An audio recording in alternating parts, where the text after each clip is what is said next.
Success पाना है तो मोटिवेट रहो, और मोटिवेट रहोगे तो सफलता आपके कदम चूमेगी। आप सभी का स्वागत है अंजना मोटिवेशनल में। आज एक छोटी सी कहानी के द्वारा, गौतम बुद्ध की कहानी है, बहुत छोटी सी है। उसके द्वारा ये है कि हार मानने से पहले ये जरूर कहानी सुन लेना।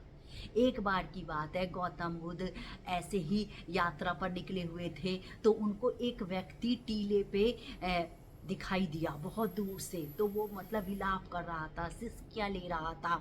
गौतम बुद्ध ने कहा कि भैया कौन है जो ऐसे ये रो रहा है, विलाप कर रहा है, क्या बात हो गई है। तो गौतम बुद्ध उसके पास में गए और कहा कि क्या बात है, आप इस तरह से विलाप क्यों कर रहे हो।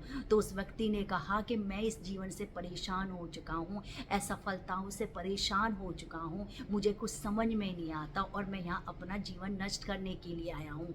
तो गौतम बुद्ध ने कहा कि क्या बात हो गई है, कुछ तो बताएं। तो उस व्यक्ति ने कहा कि मैं जो काम करता हूँ उसमें मुझे असफलता ही हासिल होती है। पहले मैं खेती बाड़ी किया करता था तो कभी बाढ़ आ गई, कभी सूखा पड़ गया। इसके बाद मैंने अपने संपत्ति को निकाल के व्यापार किया तो व्यापार में भी मुझे बहुत नुकसान हुआ और मेरे परिवार वाले भी मेरा साथ नहीं देते हैं और इसलिए मैं बहुत दुखी हूँ। और एक मेरा मित्र है जो उसने भी मेरे साथ व्यापार किया था, लेकिन वो बहुत सफल है और वो मेरे घर में आके अपनी सफलताओं की कहानी सुनाता है। और मैं उसके जैसा ही था, लेकिन मैं असफल हो गया। मेरे परिवार वाले भी कहते हैं कि देखो ये तुम्हारा दोस्त है, इतना सफल हो गया और तुम कुछ नहीं कर पाए।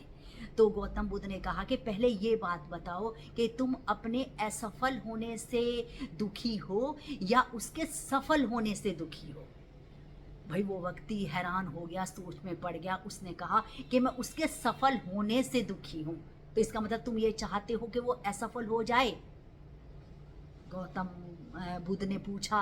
तो व्यक्ति ने कहा कि हाँ। तो कह रहे आपको यदि है कि वो असफल हो जाए और आप उस चीज़ से खुश होंगे तो आप फिर और ज़्यादा मेहनत करो ना, आप काम करिए।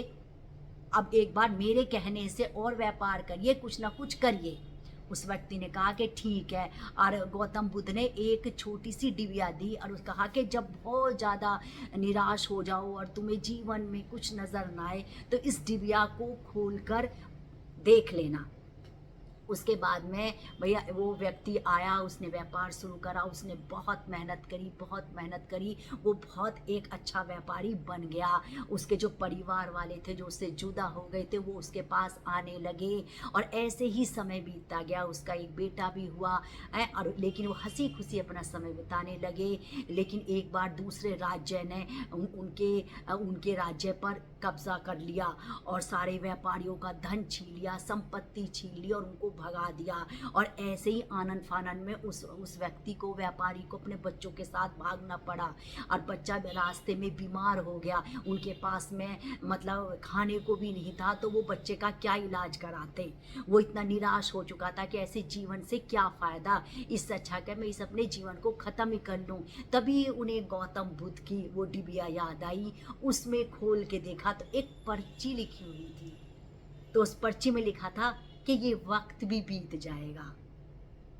तो ये है कि जो वक्त है, बुरा, अच्छा, सही, गलत आते रहते हैं, सब बीतते हैं। सुख का वक्त है तो वो भी बीत जाता है और दुख का वक्त है तो वो भी बीत जाएगा। फिर उसमें फिर हिम्मत आई व्यक्ति ने और फिर वो खड़ा हो गया। इसलिए ये बात सही है कि बुरा वक्त आया है वो भी बीत जाएगा और अच्छा वक्त आया है और वो भी बीत जाएगा। इसी तरह से मैं आपको प्यारे प्यारे टॉपिक लाती रहूँगी और मेरे चैनल को लाइक करें और सब्सक्राइब करें और शेयर करें। राधे राधे।